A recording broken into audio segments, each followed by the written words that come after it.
అన్న అన్న అక్కడేం చేస్తున్నావు అన్న? టోపీ పడిపోయిందిరా, చెప్పేమే అన్న ఒకసారి కామెంట్ చదువు అన్న, కామెంట్ వచ్చింది. ఇక్కడ కూడా వదలవా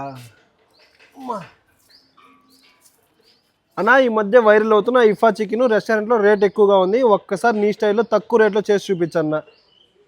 సరాపై చికెన్ తెచ్చుకుందాం. ఇప్పుడు ఈ 2 లెగ్ పీస్ని నీట్గా కడిగేసి కాట్లో పెట్టుకోవాలి.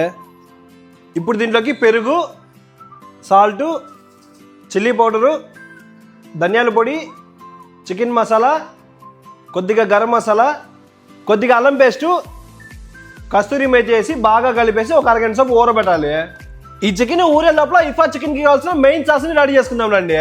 ఒక చిన్న మిక్సీలోకి 3 ఎగ్ వైట్స్, ఒక 4-5 తెల్లగడ్డ ముక్కలు, కొద్దిగా Amul fresh cream, 2 cheese slices, లైట్గా సాల్టు, కొద్దిగా షుగరు, ఒక 5-6 మిరియాలు వేసి మిక్సీ పట్టాలి. ఒక్కసారి చూడండి సాస్ ఎంత పర్ఫెక్ట్గా రెడీ అయిందో. ఇప్పుడు మనం ముందుగా మ్యారినేట్ చేసి పెట్టుకున్న చికెన్ మొత్తాన్ని ఇలాంటి తవా మీద వేసుకుని రోస్ట్ చేసుకోవాలి. దాదాపు ఒక 20 నిమిషాల పాటు లైట్గా ఆయిల్ పోసుకొని స్లో ఫ్లేమ్లో అటు ఇటు తిప్పుకొని రోస్ట్ చేసుకుంటే పర్ఫెక్ట్గా కుక్ అయిపోతుంది.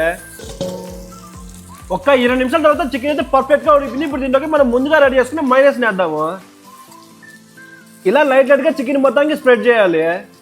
ఇలా సాస్ మొత్తం వేసినాక మళ్ళీ ఒక 5 నిమిషాలు మూత పెట్టుకోవాలి. ఒక 5 నిమిషాల తర్వాత మూత ఓపెన్ చేస్తే మన ఇఫా చికెన్ ఇలా రెడీ అయిపోతుంది. ఈ ఇఫా చికెన్ టేస్ట్ అయితే మాత్రం చాలా చాలా చాలా మంది ఒక్కసారి ఖాళీగా ఉన్నప్పుడు మీ రూమ్లో కూడా సేమ్ ఇలా ట్రై చేయడం, మీ రూమ్మేట్స్ అందరూ ఖచ్చితంగా పోగొడతారు.